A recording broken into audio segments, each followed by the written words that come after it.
Hey, how is everyone doing on this amazing Wednesday? It is funny thing, if you don't know me, my favorite number is 13. And here we are on the 13th of May. Restaurants are opening up. The sun is shining. The pool pump is fixed. So we'll be able to go swimming and life is looking pretty good. But with that being said, my good buddy here, Adam, and I have been talking about, wow, there are a lot of people that are going, holy Toledo, are we going to survive 2020? And so thought, do some quick introductions for those of you that are catching us on the replay. Please, do a hashtag replay, share this as well, because we know that we're going to just share some great things that we want to help you today, because there is nothing more important than survival.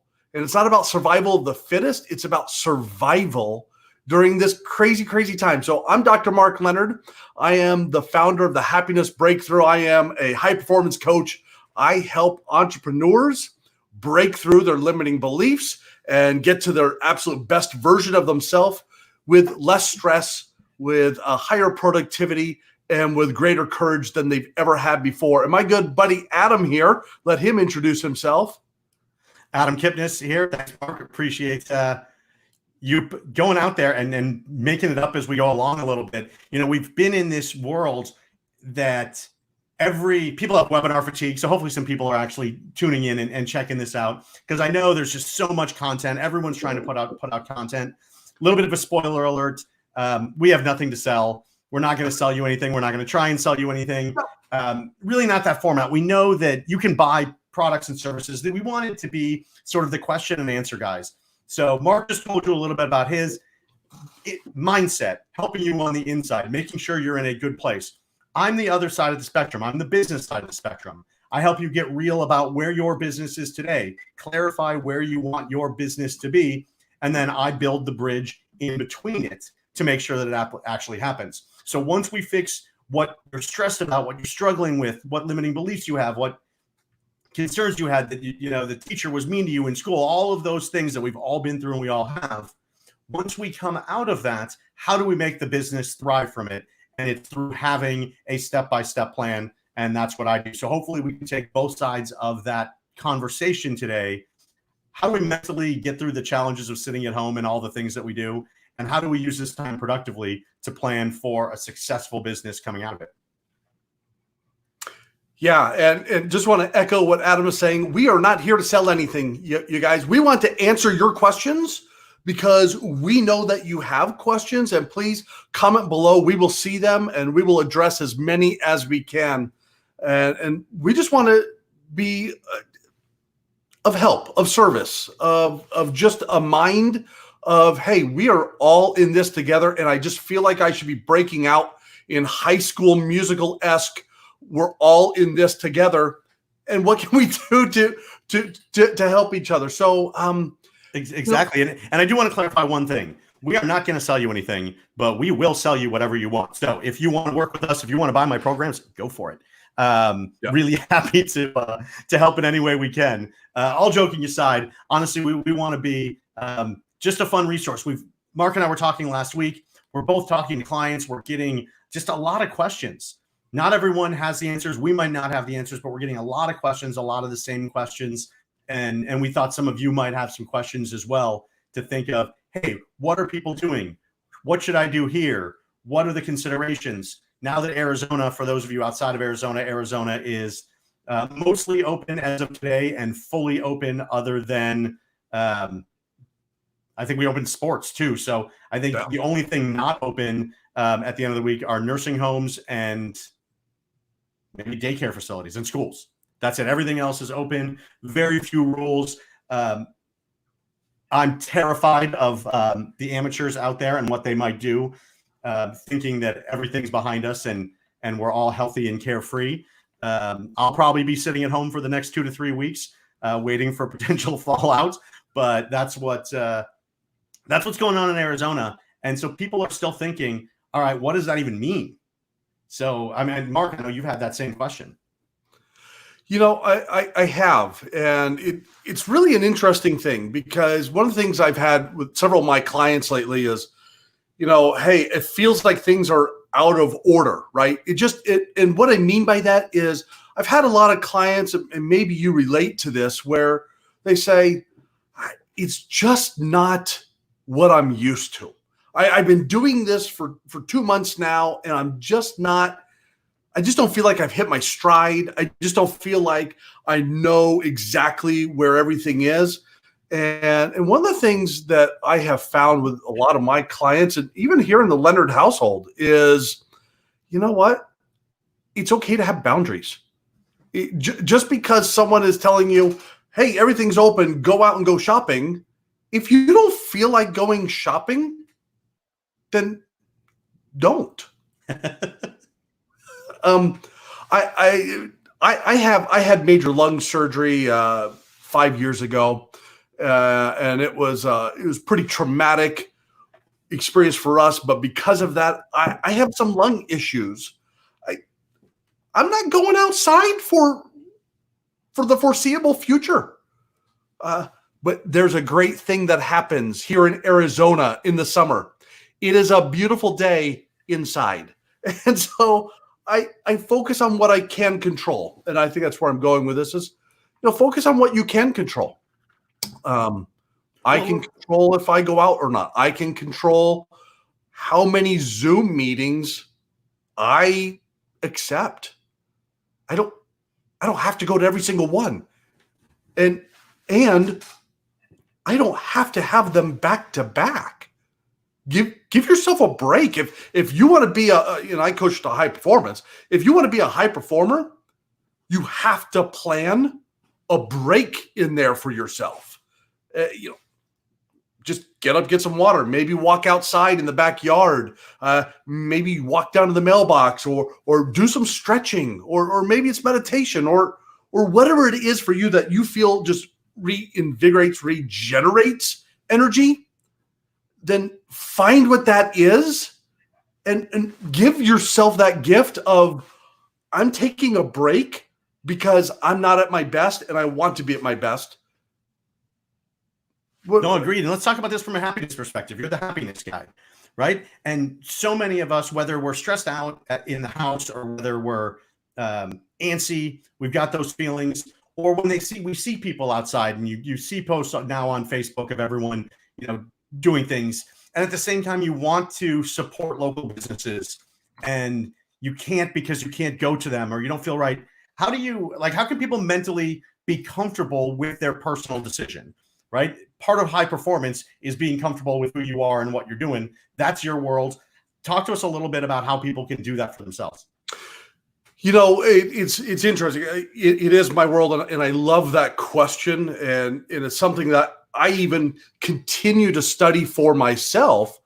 And that is, what can I do? Number one, what can I control? And number two, I'm going to give you permission. It doesn't matter what someone else thinks. It doesn't matter if someone thinks you should or shouldn't buy the book, join the course, join the course, go to a workshop, shop at Costco. That's where my wife went today, right? Little throw out to the Costco-esque folks. It doesn't matter what other people think. You need to be okay with what is best for me, because no one else knows your particular specific experience in life. Even as a high performance coach, I have a lot of experience working with folks, with business leaders and entrepreneurs, and I've owned several businesses, but not every business is exactly the same. Only you know that. And so you can ask yourself these questions like, if I was being absolutely courageous, what would I do today? See, that courage of, if I was being absolutely courageous, will bring in that sense of normality. It'll bring in a sense of control, which, by the way, when you go do something, it releases the endorphins, the serotonins. It's a happiness drug, and it becomes addictive. So, focus on what you can control and celebrate those things. Yeah, I think that leads me sort of to the other side of the equation. What about people, and I'm guilty a little bit of people who are going out, people who I think should have a little bit more caution, people who I think should study the science a little bit more than they are and not throw caution to the wind. I mean, I'm doing my best to be like, hey, that's their choice and that's what they want to do. But part of me is like, good God, morons, just because you're allowed to doesn't mean you have to. How do I fix that in myself? Another great question. One of the things I love about this world and this whole life experience is that it comes back to choice. And because of, this morning I was on a call with people from all over the world. And I was thinking about the different rules and regulations that they are experiencing in England, that they were experiencing in Germany, the Netherlands, Australia, people from all over. And I thought to myself, freedoms are an interesting thing. We want to have freedom, but we don't want other people to impinge upon our freedom. And when we see someone doing something adverse to what we believe is best, we suddenly take that on as almost a personal attack. Yeah, and right, political views. Boy, you want to rile up the family reunion? Just figure out which side of the fence people are on, and just for fun and kicks and giggles, go the other way. Right? People get all upset. Well, we don't need to do that. What we need to do is say, "Hey, I respect their decision. They may not. Maybe they don't know. Maybe they don't understand the same thing that you do. That doesn't mean they're wrong. They just don't know." By the way, for anyone that is watching this right now, ask us questions like what we're doing for each other. Ask us questions. We'll answer them live. We'll put your, if you want, we can put your question up here and, ask away. Maybe it's a marketing question. Maybe it's a mindset question. Maybe it's, how will my business survive over the next, or my dream or my goal? How will I survive the next 6 months or 6 days? Feel free to ask anything, and we'll do our best to answer them here. Yeah, I appreciate that. I think when every day I'm talking to my clients, small business owners, and even some people who, employees, neighbors, people who corporate jobs. Everyone's asking me the same question, and hopefully this resonates a little bit with some of you out there, is what's the other guy doing? Right? Because we're all at home. If you have employees, your employees are working from their houses, you're working from your house, you're probably locked in an office or in a living room or wherever you are. One of my friends his kids are in school and they're working on Zoom. So they're in their rooms. His wife's working from home. He's actually in a laundry room, like with the doors closed. It's like an 8x8 cell that he's got himself in, because that's all that is left in his house. But the question keeps coming up is, what is the other guy doing? And, so I keep asking that question to everyone I'm talking to. How are they filling their time? And I've gotten a lot of the same type of answers. The first month of this, everyone was freaking out, right? How do I take care of my clients? How do I make sure that technology works? How do I worry about the risk of my employees being remote? And are they safe? Their family safe? The business safe? Is the work going to get done? Are my clients going to stay? Is the revenue going to keep coming in? But all of that stuff, took over our lives. And now we're in month 2. Many of those questions have been answered. By and large, a lot of business is going on. I mean, a lot of people have lost their jobs, and it's awful. I've got some good friends who have lost their jobs, but a lot of people are still working. And so what do they do with their 8 hours that they're supposed to be working? And now they're starting to ask me questions. They're like, well, what does it mean when we go back to work? What should I be doing now? How should I be thinking about my business? Is this going to be forever? All of those questions keep coming up. And it's been really interesting talking through it with them. And so, hopefully some of you are thinking that same thing or having that same question. And to answer the first one, what are people doing now? By and large, I'm getting asked, what should I be planning for? Now, I'm a planning guy. I do strategic planning. I help you write the script of what you want the next 3 years of your life to be. So they ask me, what should I be planning for? What should I be thinking of? And the first thing is, all right, what have you learned beneficially for your life and business from this? There are good things that have come from this. We're having family dinner every night. I'm the cook, so varying degrees of success there, but we're having family dinner every night. We're definitely walking the dogs more. I'm down like 12 pounds, so evidently my cooking is that bad. But we good things have happened. I'm getting more work done. I'm talking to more people on the phone. I'm so used to seeing people in person that we meet, have a great time in person, and then go off our separate ways, maybe share an email. I mean, people have been proven to be great meeters, but terrible connectors. So in this time, it's been much easier to connect with people because they're sitting at home. You know where they are. Just pick up the phone and call them. It's not like they're going to be worried that they're going to be traveling. They're going to be on a plane. They're going to be in a meeting. Most people are at home. So you can connect with people more deeply. You can learn more about them. And so part of that is, what is the good stuff? Second part, obviously, what are the things that you don't like about it? How can you marry those two things when business 2.0 starts, in whether it's tomorrow in Arizona or whether it's probably 3 months from now, 6 months from now in places like California, New York, Chicago. So what's good? What do you like? What don't you like? How can you utilize that to think about business 2.0? I love that. One of the things that I also love is this idea of, at the end of the day, kind of do a 3-in-1. Do what are 3 things that went really well? Because this is different, right? I love that. You're walking the dogs more. You're down 12 pounds. You're having more family dinners.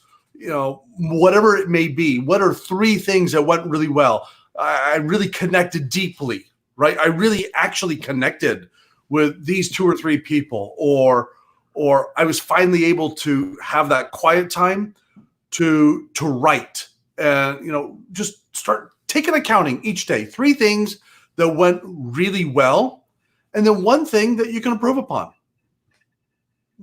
And here's what's great about that 3-in-1 philosophy. If you did that every single day, what it does is it helps your brain see the things that are working, to see the things that are moving the needle.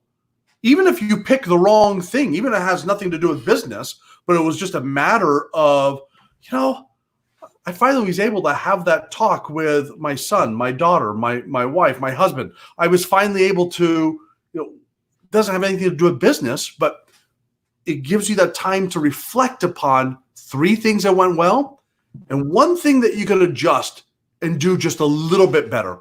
And I like to use the 1% principle.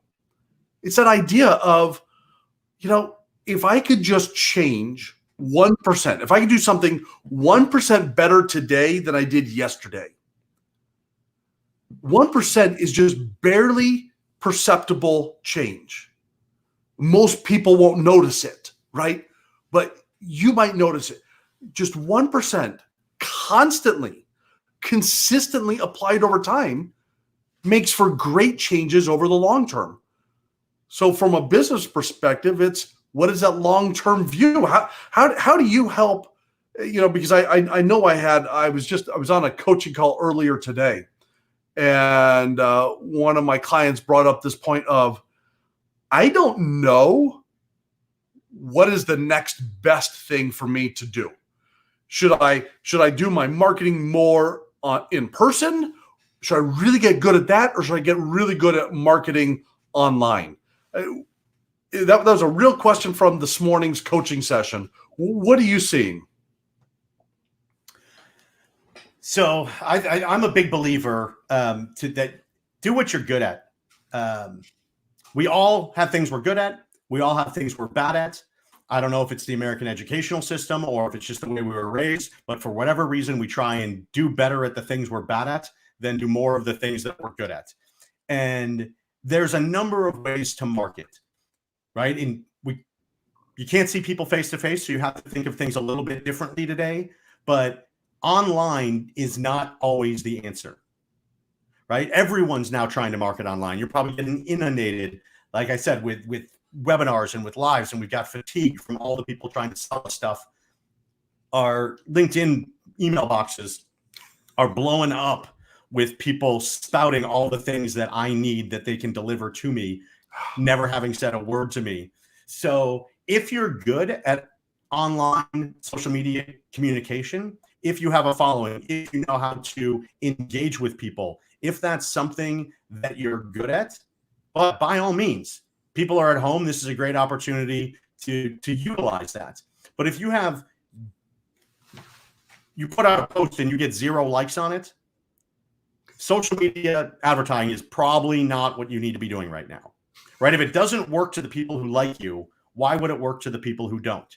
And so think about, what am I good at? But if you're good at face-to-face, if you're good at on the phone, do those things. Reach out to people. Again, I said, we know where they are, so reach out and say hi, right? One of the things that I talk about from a marketing standpoint is, and some of you have seen this a lot, but it's your cell phone. Right? You've got $1 million in your cell phone if you use it properly, and that's not even dialing a number. What I mean by that is you've got somewhere between 300 and 10,000 people in your phone that you've accumulated over the course of time. That they could be people that you go to school with, friends, family, whoever, restaurants, right? All those things are already in your phone. And if you went through and you asked everybody in your phone, 90% of the people probably have no idea what you do for a living. Yeah. Right? They could not explain. I mean, you're the happiness guy. You actually tell people, I'm the happiness guy. You've got a tagline. And most people still don't know what you do for a living or what that means. And same thing for me, right? So if you start to look at your phone and you say, all right, who are the people that I know? Now we can categorize those people. Are they friends? Are they mentors, coaches, people more successful that can give you advice? Are they potential joint venture partners, people that do business with the same type of clients or in the same industry or in a complementary industry as you? Are they prospects or clients? Or are they people that should not be in your phone anymore? Right? Those are the only 5 things that people can be that are in your phone. So you can look at those people, and rather than being like, hey, it's Adam, what are you doing? Want to buy some stuff? Right? You can reach out to them. If you say hello, if you send a random text to any person in your phone and just say, hey, was just thinking about you, hope you're doing well. What do you think their reaction is going to be? You know, it's amazing because I've really tried to do that, is just find out how people are doing. And it's almost like a wall comes down, right? People erect and build this wall of, you're trying to sell me something. But if you just really honestly check in and have a caring heart, you'll never have to sell a day in your life. All you're doing is sharing your passion for life, exuberance for others, and the rest will take care of itself. At least that's my philosophy. So to talk about that, like, because a lot of people don't believe that. Like literally they're sitting there being like, I don't believe that. The rest is not going to take care of itself. You know, so my wife and I have been in online sales for several years. So much so that I was selling women's clothing live on Facebook, live on Periscope. And I you know what? Look, I'm a guy. I know what looks good. I know what colors look good, but I'm a guy. I don't think like a woman. Yet I was selling specifically women's clothing. And by the way, my wife and I did pretty good at it. And what I found was that the more I was just real with who I was, the more my sales went up. And I almost couldn't explain it, but it was just a matter of being what I call authentic. The more authentic you are, the more people, they're drawn to authenticity. And you know this happens in your life because invariably you've been out there and you walk onto buying a car, right? Bless my son's heart when he was a car salesman. And great honorable profession. We all need vehicles. It's fantastic. But have you ever walked onto a lot and you just feel like you're being sold? Oh, really, right? Really good. Someone that's really good at sales. You never feel like you're sold. You feel like you're having a conversation. They're getting to know you. Have those conversations. And I think, wow, I just cut off your face there. I think this comment kind of goes to it. Hey, look, I happen to know that guy. He was a salesman, but he is now a fireman. So due to my job, I could have come in contact with positive COVID patients. He's a fireman and a paramedic. Yeah, he's on the front lines. Because of this, I don't want to come in contact with too many people. What kinds of things do you suggest I could do to still help others and maybe lift their spirits? I think that's part of what we're talking about here is when you're authentic, when you're real, people are going to want to be around you and you create a following. Now, hang on. You've written a book about that, if I believe. Don't you have something about that, Adam? Or maybe it was a course. I know I saw something of yours about creating raving fans. So not my book. I do have some free stuff on my website for that, and also by a couple blog posts on creating raving fans. And whether it's being authentic or whether it's just being you or whether it's just saying, hey, like how do people create big followings on social media? They buy it or people are attracted to it. Mm. And we all know there are people that walk into the room and everybody knows them, everybody likes them, and there's nothing special about them. But you know what that is special about them? You know what they do is they make people feel good about themselves. Mm-hmm. Right? They're very famous people that a lot of people don't like because it's never about you. It's always about them. Right? But those special people, and we can all do this, is take a minute and be like, hey, tell me about you. What's going on with you? And listen to what they say. We're not always great at it because, we're trained, we're conditioned to think in our head, what am I going to say next? What am I going to do to impress this person? What am I going to do to sell this person? So some of it we have to get out of our own way a little bit, yep. But so much of it is thinking about, hey, what are you thinking? What's going on? I was having this conversation with someone today, and she was talking about being sort of introspective and thought it was like a negative personality trait. Like, somebody walks by her and they kind of give a hey and keep walking, right? Her immediate thought, and this is what we were talking about today, is what did I do? Right? And she honestly is like a lot of times worried about what did I do? Or if she speaks up in a group setting, she's like, hey, what about this?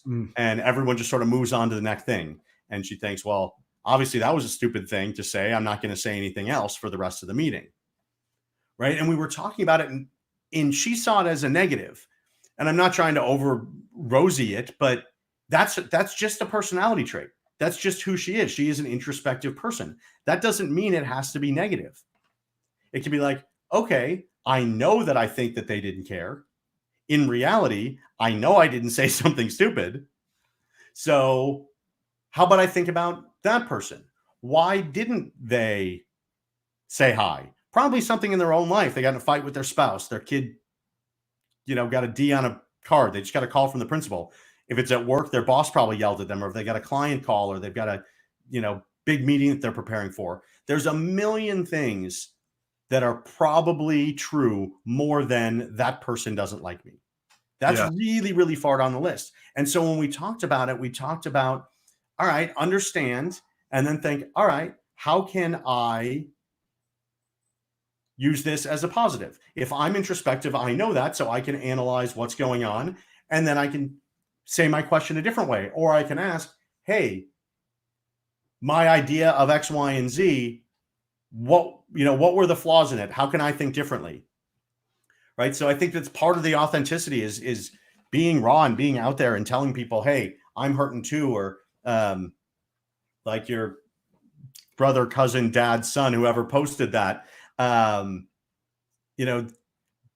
reaching out to people and saying, hey, how are you, is huge right now. You know how many people would die to have somebody reach out to say, hey, just thinking about you, hope the family's okay. Oh, yeah. Right. And I mean, we talk to a lot of people, we see a lot of people, and every one of us could probably be a little bit in the doldrums because no one reached out to see if we're still alive. Right. If we haven't talked to anyone in a while in this world, we're still here at home. So we all have that. But just if you're the person that just says, hey, I missed you, and this is a perfect opportunity because there are people you miss, go say hi. Yeah. The power of connection, the power of really connecting with people is, I think, so important. And talking about a connection-driven industry, Nikita asked, what do you think will happen to the special events profession? That's the number one question for a lot of us that are speakers and get out there. And it's interesting because are they going to come back? Yes. I've got a friend right down the street. He's the head of global sales for a hotel chain, and people are booking for October, November, December. Obviously there are, rules in the contracts. Hey, you can push it off to the next year if we can't do it, if you're not allowed to, or if people won't show. But people are booking conferences with gusto, if we can still, if that's still a word. I don't know. I don't know anyone said gusto in a long time, but people are booking them. People are doing it for, I'm bringing gusto back, baby. People are booking them. Why? Because they're inexpensive rates right now because hotels need the business. Very flexible on dates because hotels have to do it because of governmental regulations. People are itching to do stuff. People are saying right now it's May. They can't wait to go to their conference in November. Now, will there be conferences with 3, 4, 5, 10,000 people? Like, I don't know what Tony Robbins is going to do and get 10,000 people back in a room again. But it's going to come back because people are already booking it, meaning the psyche, you're the doctor, but I'll do psychology now for fun. The psyche of everyone is we're going to get past this and things are going to be normal in just a few months. Like 90% of the people I talk to, there are the people who say it's going to be 5 years and we're all going to be wearing masks still. But most people think in 6 months, everything's going to be back to normal. So it's a great question. It's going to take some time. It's going to take some people who are willing to do it. There's going to be a lot of learnings, right? When bars open up and we see who goes to them. If people start going to bars and a lot of people don't get sick, and then people will start going to bigger events, they'll start going to networking events, they'll start going back into the office. If people start going back into the office, then we know special events, whether they're sporting events or corporate events or educational events, what have you, they're going to start to come back. So I think just watch the train. Once the train picks up momentum, special events will be back at some point in that process. Oh, I completely agree. And to kind of piggyback off of what you were saying now and your comments previous to this, that power of connection, because we're wired to connect with people. We're wired to reach out. We're wired to to respond in certain ways given circumstances. Any of you have ever watched the miracle of birth? There is a physiological response to that miracle. There's a physiological response when someone passes away. There's a physiological response when we see the underdog win. We get excited. We are wired to feel these types of connections with people. And because of that, if there was ever a time to reach out and to go through your phone list and just start going through, hey, who can I call today? Now is the time. And just issue a quick chat here. It's Wednesday. Okay, so take Thursday and Friday. Who are 3 people you could call on Thursday and 3 people you could call on Friday to check in? How are you doing? How's your family doing? Anything I can do for you? It's amazing what happens, what doors open up when you open up. So that connectivity is vital. And I think because that connectivity is vital, that's why special events professions, is there a change? Oh yeah. I'm part of a conference that's going on today through Sunday. We were supposed to be in San Diego. Guess what? It's still happening. Every morning from 9 to 1 for the next 5 days, we're doing it online. And Zoom, we're doing breakouts on Zoom to talk, to network. Things will change, but we're going to get back to this idea of connectivity. So go out and connect with more people than you ever have. Yeah, no, and I will make it even easier, right? Because I run into this all the time. People are like, yeah, I'm going to go call a bunch of people. And then they get to their phone and it's just like they're back in freaking boiler room and they've got to dial for dollars with the phone book. And, they're Bud Fox for those of you old enough. And then you're not going to call. I'm just telling you, a lot of you are not going to call, but text them. Honestly, just text people, scroll through your address book, go back to people from college, go into LinkedIn and see people and just be like, hey, how are you? If this was December of last year, you reach out to somebody randomly and they're like, hey, Adam, what you selling? What you got for me? But today, that's literally not the first the thing people are thinking. They're like, oh, that was really cool. That made me feel better. Yeah. Like, think of what you want or what you need, no matter what that is. I need a job. I need more money. I need more clients. I need happiness. I need to get the hell out of the house. Whatever you need, other people also need. So think of, I need more money. All right. Other people need more money. How can you fulfill that need for them? Therefore bringing you more money. You need to get out of the house. Maybe you can do a social distancing walk. I see people walking, 6 feet apart through my neighborhood. My office and my house happens to look right at the street. People are out all day long. Well, now it's 4:00 and it's 100 degrees, so no one's walking now. But this morning, people were out and about, right? Or I just need to cry on someone's shoulder. There's someone else who also needs what you need. You're not alone. And so if you need someone to text you to say hi, you know what? Text someone to say hi. Because you know what they're going to do? They're going to say hi back, and you just got that hi that you were looking for. And it's addictive. Yeah, it is. Yeah, I mean, when you talk about happiness, it's that connectivity. It does a marvelous thing for our mindset and for our ability to think.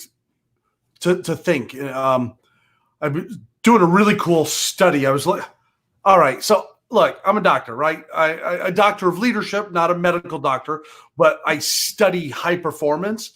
And I was really looking at, how do you help people with addictive patterns? What do you do to help them break it? And one of the steps is connectivity. When they feel that urge, when they feel that, oh man, what can I do? And this takes a lot of courage. Reach out to somebody. Text, Facebook, call, walk outside, snail mail, write a letter. It's amazing what happens when you have that connectivity.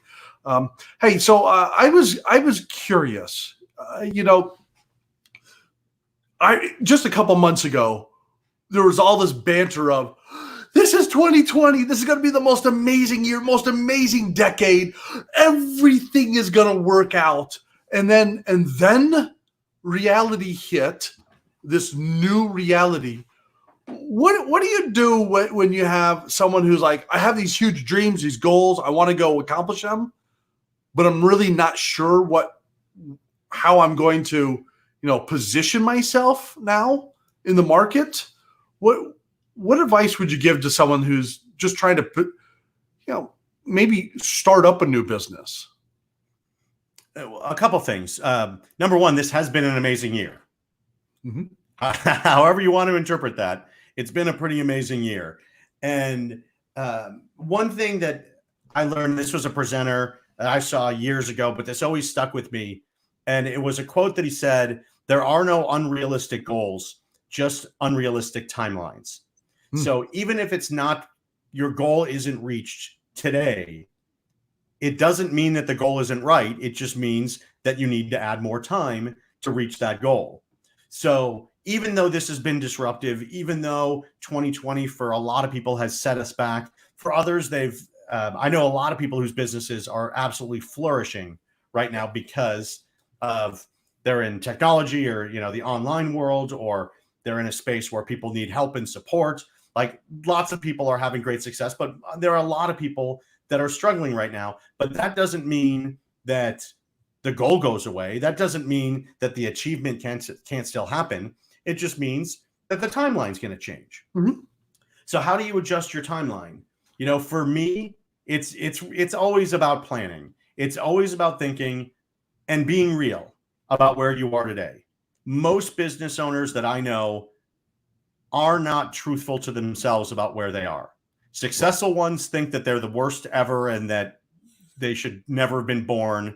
And bad business people tell everyone how great things are, right? And I'm not judging either one. I'm just saying very few people are actually truthful of where they are today in terms of sales, in terms of numbers, in terms of their reach, in terms of their visibility in the marketplace, all of those things. So use this time, whether you're a brand new business that you want to kick off either during this or at the end of this, or whether you're a business going through it, use this time, the 2 to 3 hours that we all got back in our lives because we're not in the car, we're not going to the dry cleaners, we're not stopping at the store on the way home, we're not driving to clients' offices, we're not on planes. We've all got 2 to 3 hours. Some of us aren't even showering anymore, right? It's who needs to? We don't leave the house. So take that time and plan a little bit and say, all right, here's where I really am. It's not a good bad. It's just the thing. It's a reality, right? Even if it's your finances. All right, I'm $50,000 in debt, or I've got $1 million in the bank. Wherever you are, it's a thing. Just say, here's where I am. Here's where I want to go. I'm 50 grand in debt. I want to have $1 million. Okay. You're clear on where you are. You're clear on where you want to go. Now it's about, all right, how do we get from here to there? What is the bridge?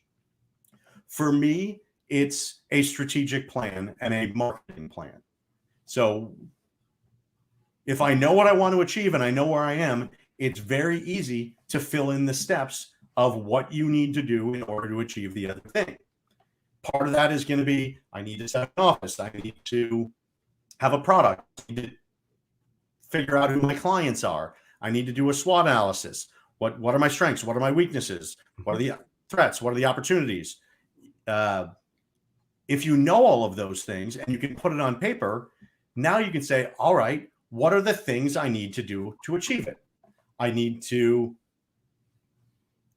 make sure all my employees know their jobs. I need to do job descriptions.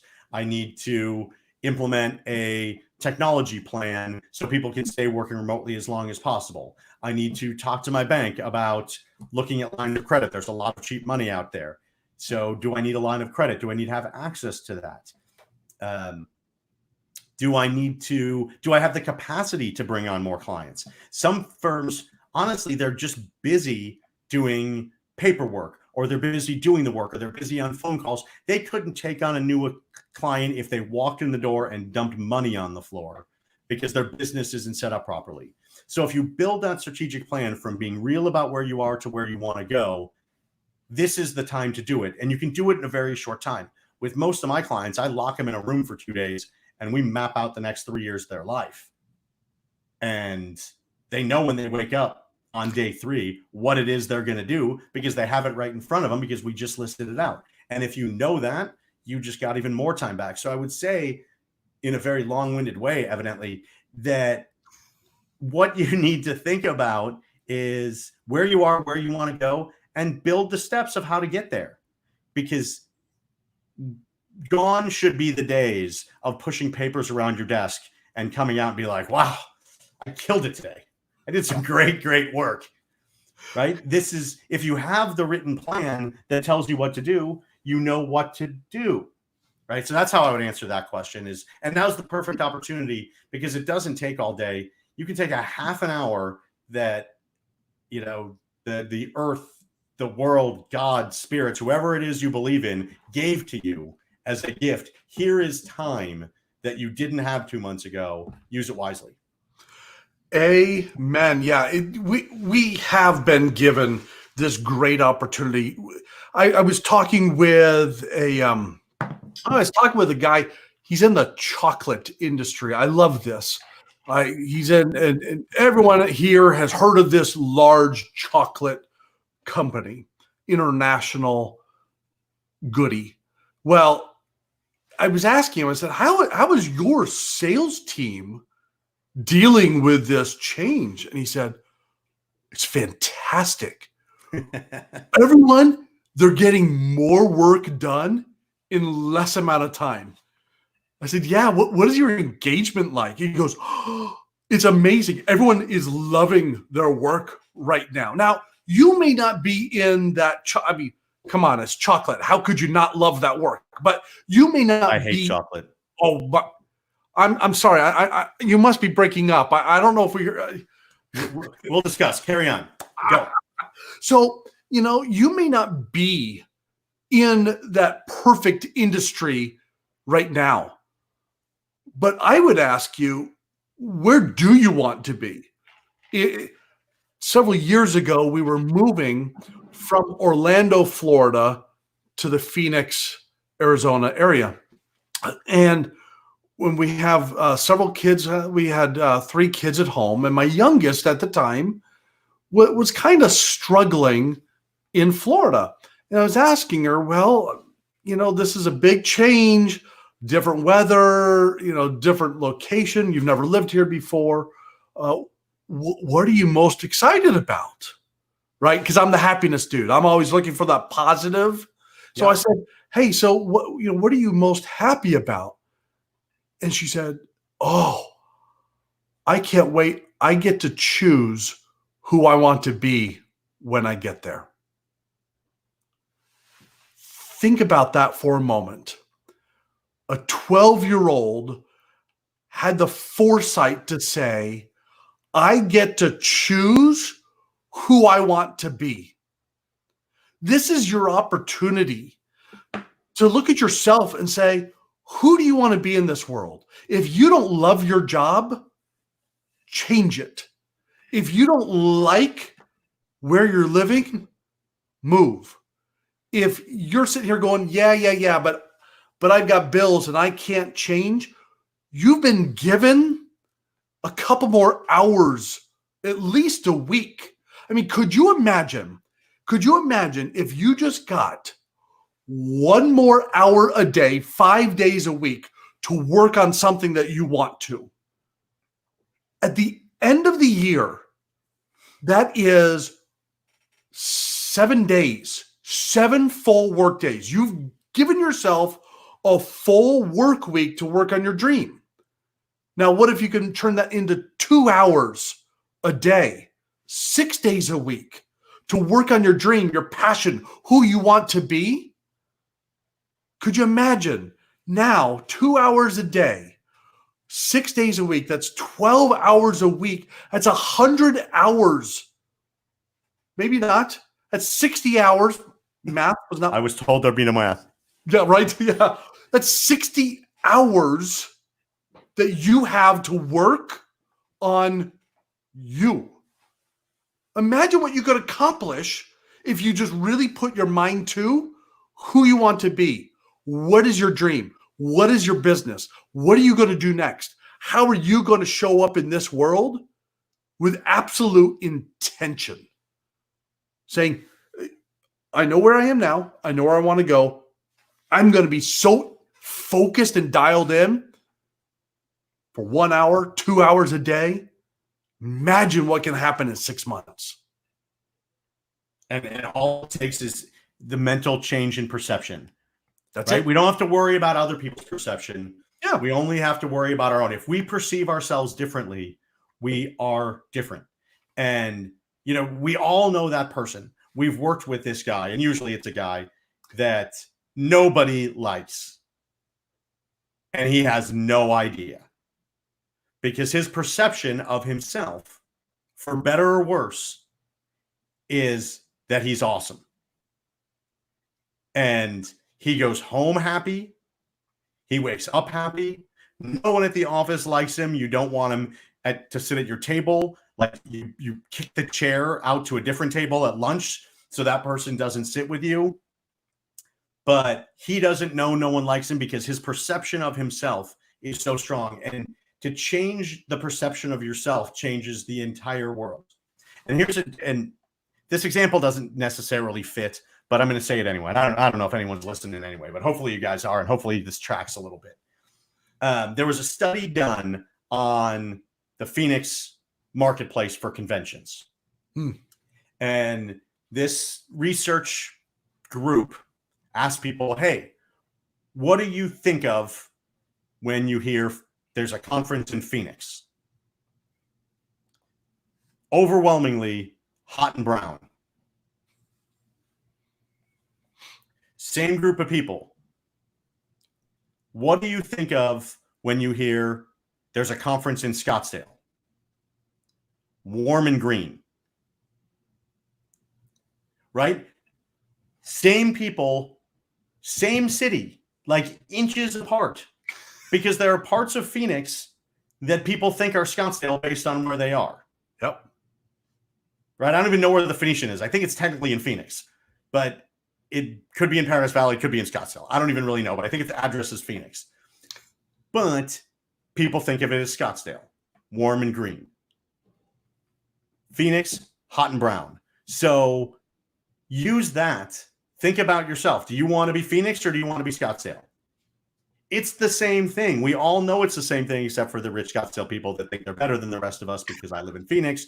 But it's a very small tweak, but it's just a little perception that you can turn on yourself and it can change everything. And you can't do it overnight because life's not that easy, but a little bit every day in 3 weeks, a month, 6 months, whenever. I've been saying this since March 15th when I first had my first presentation on this. The sun is going to come up one day and everything's going to be normal. We don't know what day that's going to be, but it's going to come up and you can be an entirely different person. Now, like I said, I'm down 12 pounds. I'm eating better, working out.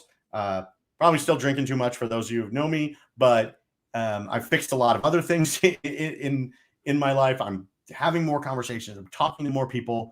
And yes, I'm being intentional about it. And yes, I'm thinking about it. And yes, I'm making phone calls that are scarier that I don't want to make.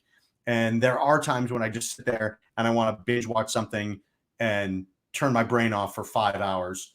But I'm pushing myself a little bit more every day. And this is going to, I'm not an economist, but there's a lot of people looking for jobs, but there's a lot of people who have jobs, and a lot of those people that have jobs have not been spending money in the same way they were before. And we're sitting on powder kegs of money, whether that's vacation money, travel money, buying expensive watches and cars money. There is money building up from a lot of people that are still working that's going to feed this economy and put a lot of those people back to work much more quickly than we think it's going to happen. What day that starts, I don't know. But talked to some people in the economic world that the stock market's telling us that the Fed, never mind what they said today about there's risk out there, because there is risk out there, but there are powder kegs of money, and this thing is going to turn around. And if you can say this is going to turn around, I want to be ready for it, put a smile on your face, and try and do that every day. I think, Mark, you said at the beginning, be happy today. Maybe you didn't say that. I think that was yesterday. Anyhow, actually, that was that was Kim Miner yesterday on today. I'm going to be happy. I can't do anything about tomorrow. I can't do anything about yesterday, but today I'm going to be happy. Today was a good day. You probably would have said it if I had asked you the question. It seems like something you would say, and just do that every day. You know, it is absolutely something that I would say.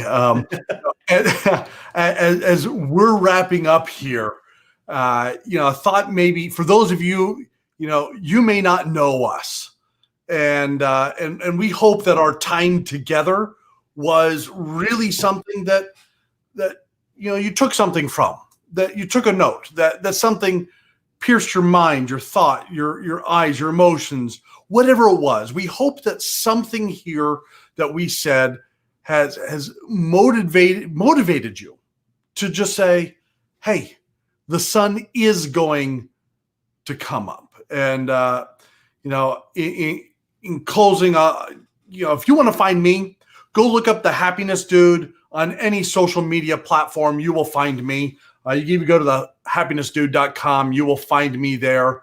But go follow both of us. And just in closing, if there was one thing I could say, and I'll ask the same question of you, but I'll give you a chance to think about it.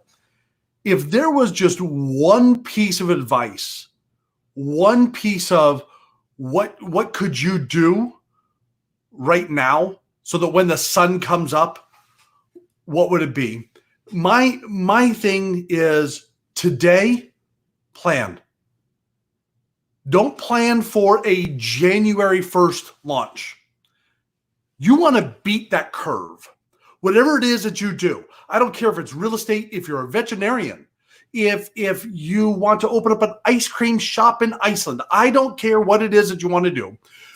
I want you to think about planning to launch in the fall.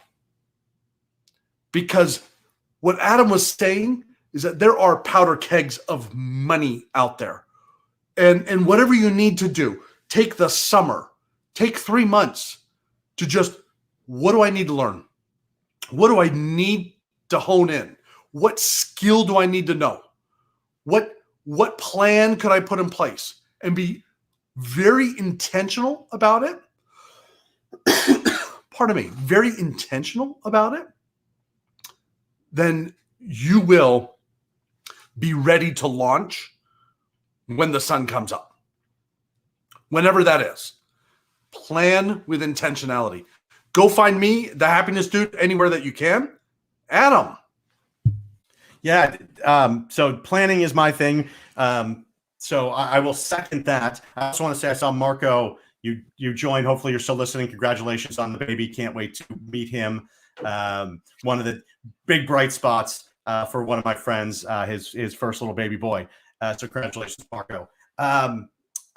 For me, it's clarify. Whatever it is you want, whether you want to make more money, get out of debt, start a business, get a new job, fix your life, lose weight, whatever it is, I would say, even before you plan for it, clarify it. It's one thing to say, I want a new job, but how do you get really clear on what that job is? What's the industry? What's the pay? What's the role? What's the atmosphere like? What do your coworkers look, feel, and act like? If you want to start a business, who's your client? What do they get from you? Not what do you deliver? What do they get?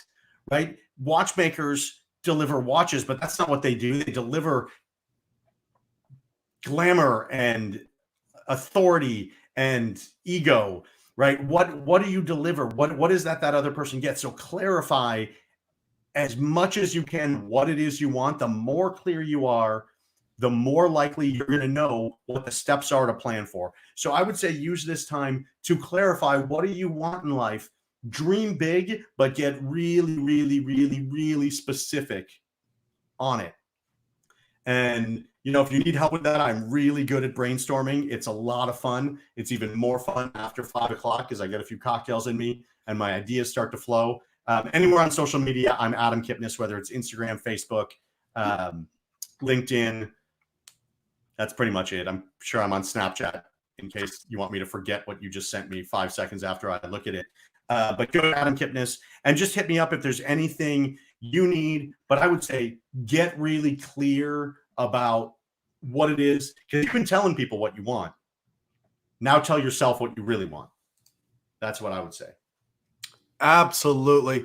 Hey, reach out to both of us, either one of us. If there's something here that resonated with you, you would like a clarifier, you want to continue this conversation, reach out to us. And we would love to just have another conversation with you. Agreed. And one last thing, I think we said at the beginning, but some people are joining in now. 7 days ago, we didn't know each other. Like literally had no idea that each other existed. We didn't know what each other did. We connected on, social media, and that led to a phone conversation. And a phone conversation was like, well, what should we do? It was like, well, let's just go live. We'll see if anyone cares or pays attention. Worst case scenario, we're just talking to each other for an hour. But a week ago, we didn't know each other. Today, we did this. Hopefully, it was interesting, entertaining, and thought-provoking for those of you out there. Honestly, again, we're here to support and help and see what we can do to make your lives a little bit better in a weird, weird world. Absolutely. Go connect with people. Go make this world and leave this world a better place than you found it, because the world deserves you. The world needs you to share your gifts, your talents, your thoughts, your voice. And, we're both on a mission to help others find their passion, to elevate their success. For me, I'm on a mission to raise the world's happiness one person at a time. And, we want to help you achieve your goals. And so we told you at the beginning, we're not selling anything, and we're not. If you want to buy something of ours, reach out to us. If you have another question, text us, call us, knock on my door. I won't answer. Knock on, I'll whatever. shout at you through the glass. Yeah, right. Reach out to us. We would love to be there to support and help you guys. With that, we're going to sign off. We appreciate all that you are doing here, and keep up the good work, everyone. Thanks, everyone, for watching. Thanks, Mark, for putting yourself out there with me. Hopefully people got some entertainment and some value. Absolutely. All righty, everyone. Awesome.